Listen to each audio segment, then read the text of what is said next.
Olá, turma. Olá, classe. Estamos aqui para iniciar hoje o nosso tema sobre aula de música. Nesse primeiro momento, não precisa se assustar que a gente não vai ter que tocar instrumento nenhum, nem vai ter que cantar. Nesse primeiro momento. Nesse primeiro momento, a gente vai começar a entender como é que a música chegou até os dias de hoje para a gente. Quem é que trouxe a música? Quem foi que inventou a música? Então, esse é o tema da nossa aula. A gente vai conhecer lá atrás, vai dar uma viagem no tempo, lá atrás, e entender como é que esse processo musical chegou hoje, ao ponto de você conseguir ouvir em um fone, baixar da internet, e quem são essas vozes, como é que tudo começou, os primeiros instrumentos. Esse é o nosso tema da aula de música, introdução musical. Depois a gente vai conhecer alguns instrumentos típicos dos povos antigos do México. A gente vai relembrar alguns que é para o pessoal do 7º ano, e o 6º ano vai estar vendo os vídeos novos. Vamos lá. Então, quando você abrir a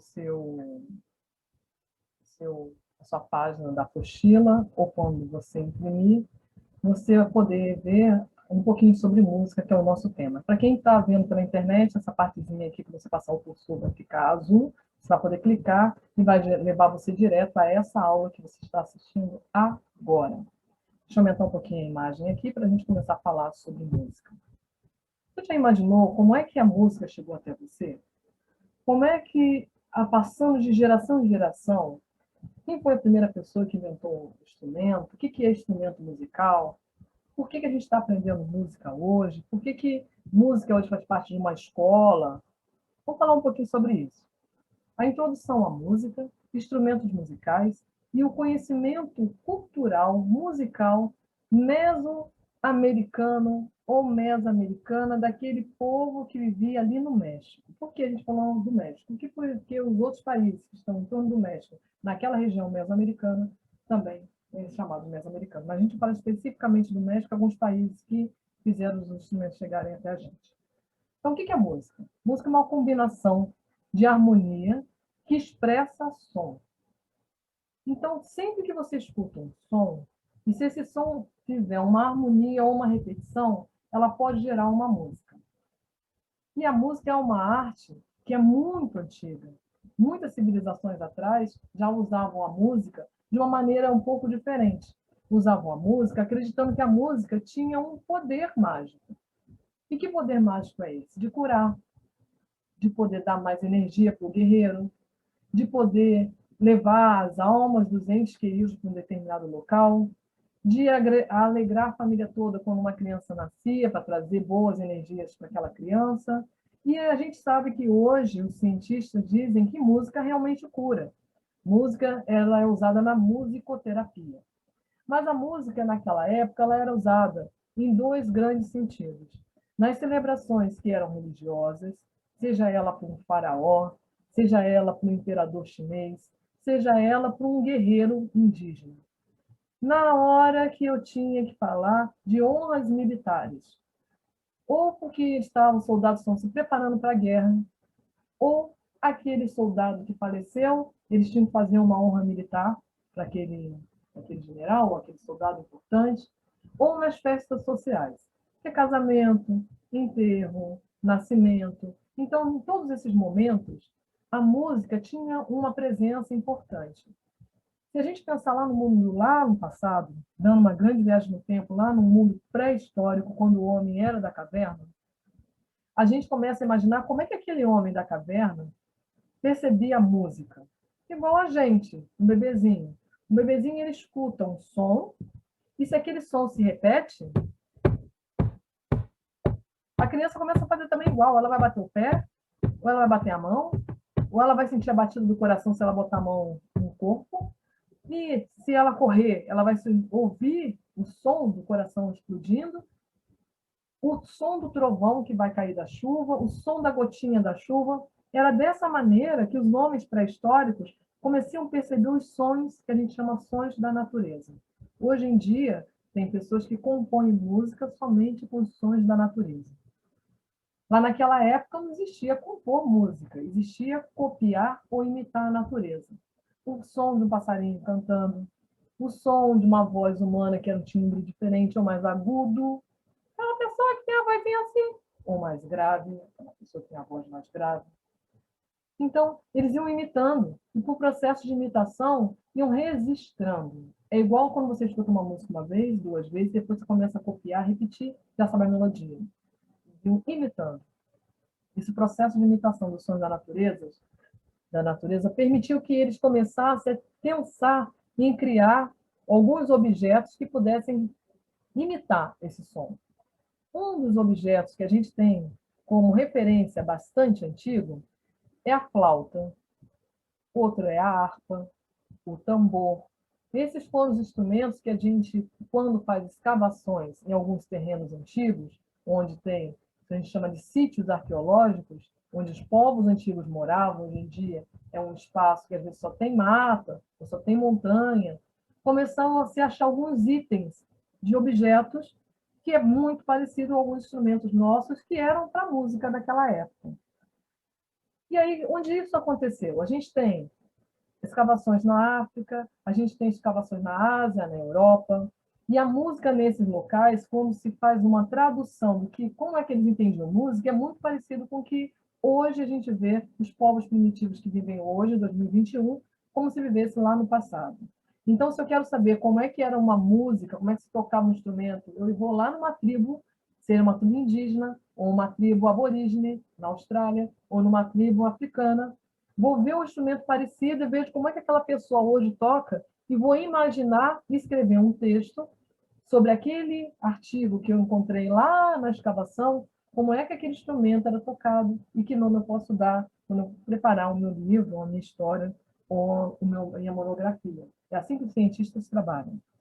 A música lá no passado, eu disse para vocês que tinha um poder mágico.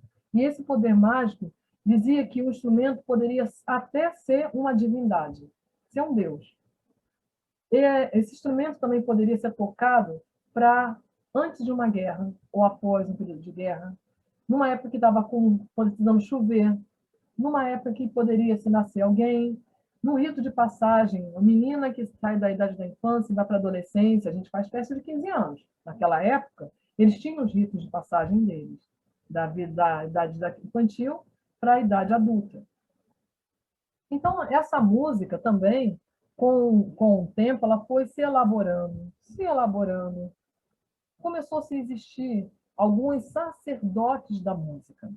Eram homens que, ao mesmo tempo, trabalhavam com os ritos de passagem, com os ritos das guerras, e que aprendiam música e tinham que ensinar aquele conhecimento para alguém.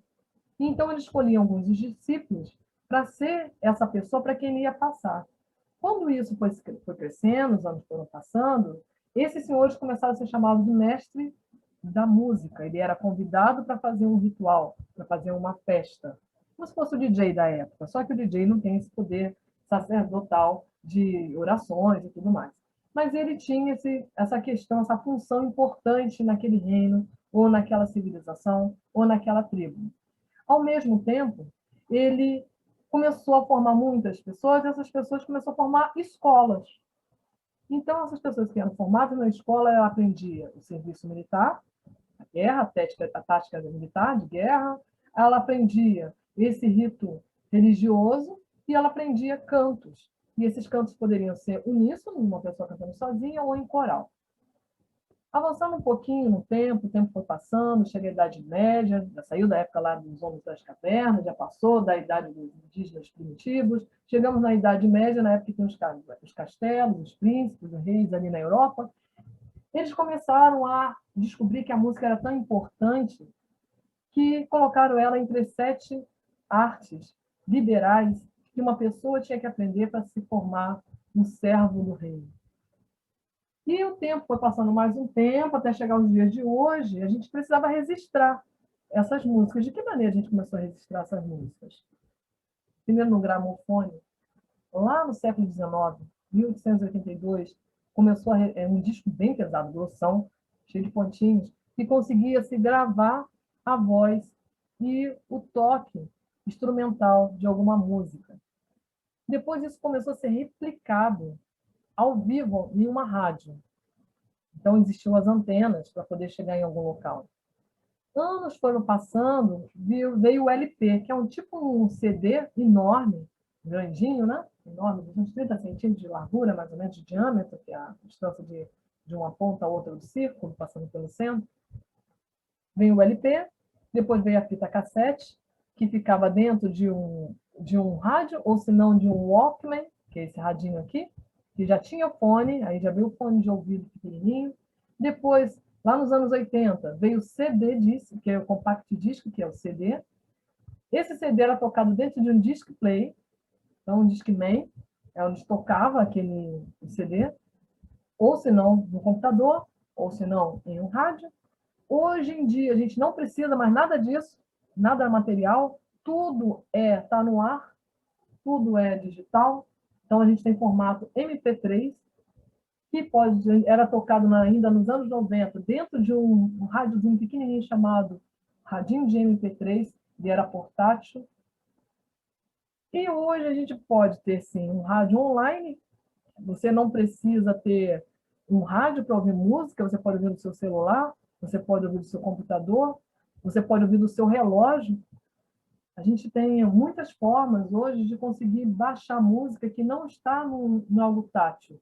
Ela está numa nuvem, que a gente chama, né? No cloud, numa nuvem. Todas as músicas estão lá em cima, você compra online, fica no ar, e quando você quer, você baixa aquela música e escuta. Aí a gente vai falar assim, então, música tem uma técnica, e essa técnica ela é dividida em tom, timbre, melodia, ritmo. A gente vai falar de cada uma dessa categoria aos pouquinhos ao longo do ano. Para a gente começar, falando um pouco sobre as técnicas, as formas, os elementos formais da música, a gente vai começar a falar sobre o tom e altura. A gente, lá no início da aula, a gente já falei um pouquinho das pessoas que têm a voz muito fininha e pessoas que têm voz muito grave. Isso quer dizer que a pessoa tem um tom agudo, que quer dizer fino, tipo um assovio, um canto de um passarinho, ou ela tem um tom grave, tipo o som do trovão, o som do navio, o mugido do boi. Às vezes, no coral, a gente tem pessoas que têm vozes finas, então são chamadas de soprano. O homem que tem a voz fina é chamado de tenor, tem grandes tenores no mundo. E as pessoas que têm mulheres de vozes graves, a minha é grave, então a gente canta ali no contralto. Homens com voz grave cantam na voz que a gente chama de baixo, e tem um barítono que consegue ir lá em cima, na voz alta e na voz grave. Assim como tem uma voz feminina que também faz esse efeito de alto e baixo, que é a mezzo-soprano, metade soprano. Descendo um pouquinho mais abaixo, quando a gente fala de som, a gente está falando que existe som grave ou agudo. Quando a gente está, às vezes, naquele aparelhinho que aparece esses risquinhos aqui da nossa voz quando a gente está falando, ou quando a gente está ouvindo uma música, aqueles batidões do funk, ou de como música clássica, que seja, quando a frequência é muito rapidinha, aparece muito tracinho em pouco espaço, quer dizer que aquela música está muito aguda, muito fininha. Já quando a onda é maior e demora a acontecer, tem menos voltinhas aqui, a gente diz que a altura, a frequência maior, quer dizer que é mais alta, mais aguda. A frequência, menos frequência de voltinhas aqui, então, quer dizer, baixa frequência, som grave. A gente não está falando sobre a questão de cantar alto, gritando e falar baixo. É outra coisa, a gente está falando sobre aquele som muito agudo, tipo do passarinho, ou som muito grave, como de um trovão. Agora a gente vai falar sobre a duração. Quando a gente fala rápido demais, ou quando a gente fala lentamente, existe uma duração, um tempo. Duração é tempo. Uma quantidade entre o som e o espaço, e a pausa. Entre o som e o silêncio. Entre você falar e parar. Se você fala rapidinho, vou, você está tendo uma curta duração de tempo. É esse mesmo primeiro marcadinho aqui em cima para a gente. Se você fala igual aqueles radialistas que fica gol e não para, você está com uma longa duração de tempo, a gente chama isso de duração do tempo. Isso vai ser importante quando a gente estiver fazendo ritmo. Tem ritmo que tem um tempo um pouco mais rápido e outros com um tempo mais pausado, mais lento. E tem que se manter um pouco mais a voz, mais a nota, que aí a gente vai seguir, ver isso depois, fisicamente, como é que funciona isso aí na prática. Uma coisa muito importante no homem lá do período da caverna, e até hoje para a gente ainda, é o timbre. Timbre significa o significado de um som. Por exemplo, você sabe qual o significado ou como é a voz da tua mãe te chamando. Às vezes você sabe até quando é coisa para coisa boa ou para coisa ruim, quando ela está te dando uma bronca ou não. Mas a voz da sua mãe é diferente da voz do seu pai, que é diferente da voz da sua avó, que é diferente da minha voz. Então, cada pessoa, cada registro de voz pode ter um timbre. O timbre também ajudou o homem da caverna, porque se ele não soubesse qual era o som do rugido do leão, qual era o som do raio do trovão, qual era o som do passarinho, saber qual o timbre de cada um, o significado de cada som que ele estava ouvindo, que se chama timbre, ele estava perdido. Ele ia ser devorado. O leão ia chegar perto dele, ia comer ele e ele não ia saber. Tanto que a gente ensina a criança pequenininha qual é o som que o cachorro faz. Ela fala, au, au. Qual é o som que o gato faz? Miau. Então, esse som, esse timbre, o significado de cada som, a gente chama de timbre. E isso fez com que o homem pré-histórico conseguisse sobreviver na mata. E ajuda a gente hoje, quando a gente está atravessando uma rua, se buzina, você para. Você sabe que a buzina aqui é um perigo. Se você escuta uma sirene, sabe que está passando um bombeiro, ou a polícia, ou uma ambulância. Sabe o significado daquele som. Quem tem algum tipo de dificuldade de audição, às vezes não consegue distinguir. Ela sente a vibração, porque música e som é energia, é vibração, mas ela não consegue distinguir. Saber o que é que está sendo tocado, ou o som, do que se trata. Então, lá no início a gente falou que a harmonia, música e harmonia é uma organização que pode ser acontecer em acordes. Harmonia significa composição, combinação, organização, de forma que se torna agradável para quem escuta, por exemplo. Em artes visuais, a gente diz que tem harmonia das cores, combinação das cores. Na música também tem harmonia, mas são dos acordes, de duas vozes, a voz masculina e feminina, da soprano com a contralto. No teclado do piano, você pode fazer um acorde de notas, ou dois instrumentos musicais, a flauta e o trompete tocando junto, criando uma harmonia, uma organização que fica melódica e boa de se ouvir. Quando a gente faz o silêncio, a gente chama de pausa na música. Então, pausa significa silêncio. Você pode ter pausa no ritmo. Está tocando ritmo. De repente, um desses toques desaparece.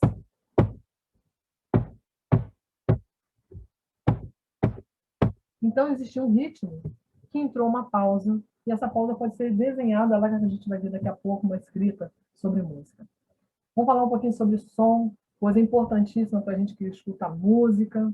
O ser humano ele tem um limite de ouvir o som.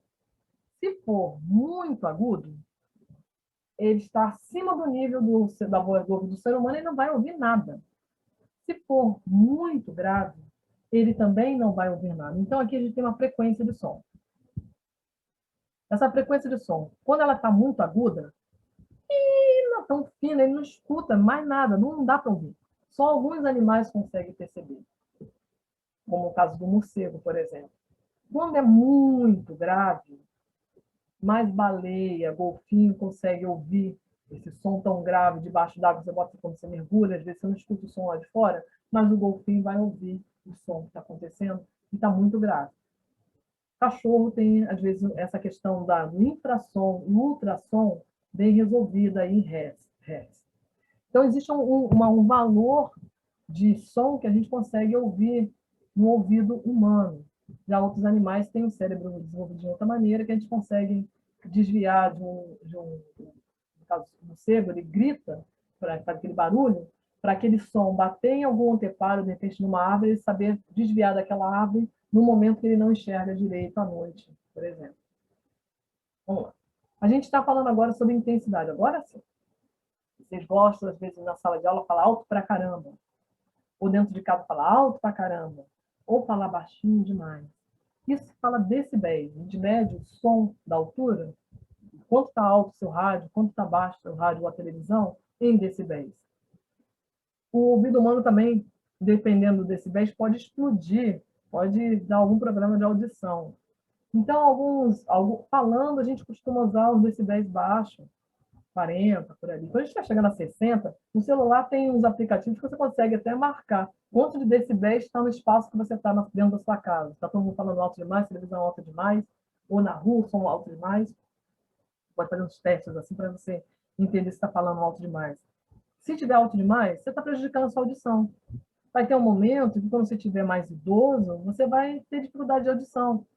Se você botar o seu fone de ouvido sempre estourando, muito alto, acima de 120, nossa, a cada vez que eu falar com você baixinho, você não vai ouvir mais nada, porque você já destruiu alguns dos neurônios, dos fiozinhos que te conectam para você conseguir os sons mais, entender e ouvir os sons mais baixinhos. Avançando mais um pouquinho, a gente tem as 7 notas musicais. Lá, quando a gente vê os instrumentos musicais, a gente vai ver que não existiam 7 no início. Os primeiros instrumentos, as primeiras flautas que encontraram eram só 5. E aos poucos, em algumas civilizações, construíram mais 2. Então é Dó, Ré, Mi, Fá, Sol, Lá, Si, são as 7. Só que elas vão subindo uma escalinha. Dó, Ré, Mi, Fá, Sol, Lá, Si. É totalmente desafinada, mas é mais ou menos isso. E a próxima escala é Dó. Começa de novo, uma nova escala. Os alemães pegaram essas escalas, Dó, Ré, Mi, Fá, Sol, Lá, Si, e colocaram em letras do alfabeto A, B, C, D, E, F, G, H. Então, no teclado, a gente costuma ver as notas musicais nas 7 notas em Dó, Ré, Mi, Fá, Sol, Lá, Si. Já no violão, a gente costuma ver a maneira que os alemães criaram. E quem inventou, quem escreveu ou estruturou, inventou não, estruturou esse conhecimento que era super antigo das notas musicais, foi um monge italiano chamado Guido de Arezzo. Ele criou uma técnica para poder escrever essas notas musicais. Na cabeça ou na frente de toda escrita musical, que a gente chama, quando é desse jeitinho assim, com esses pauzinhos, essas bolinhas, a gente chama de partitura, bem na frente, a gente chama na cabeça da nota, na frente da nota, vem uma clave, que vai dizer se aquela música é grave, porque aquela música é muito aguda, ou ela é num tom médio. Então tem a clave de Sol, a clave de Dó e a clave de Fá. São esses desenhozinhos que a gente está vendo aqui. Quando eu estou usando um violão, de repente eu estou trabalhando, às vezes, violão ou outro instrumento musical, em vez de usar a partitura, eu posso usar a cifra. E quando eu estou usando algum instrumento que é dedilhado, que eu tenho que tocar ou pincelar o dedo em cima de alguma nota, eu posso usar a tablatura, que é esses numerozinhos aqui que diz aonde você vai estar tocando e que posição do seu dedo dentro daquele espaço. Geralmente, por baixo, às vezes, tem uma partitura, tipo uma partitura, né? Uma tablatura mesmo, impressa, que você pode ir aprendendo e treinando ali sozinho.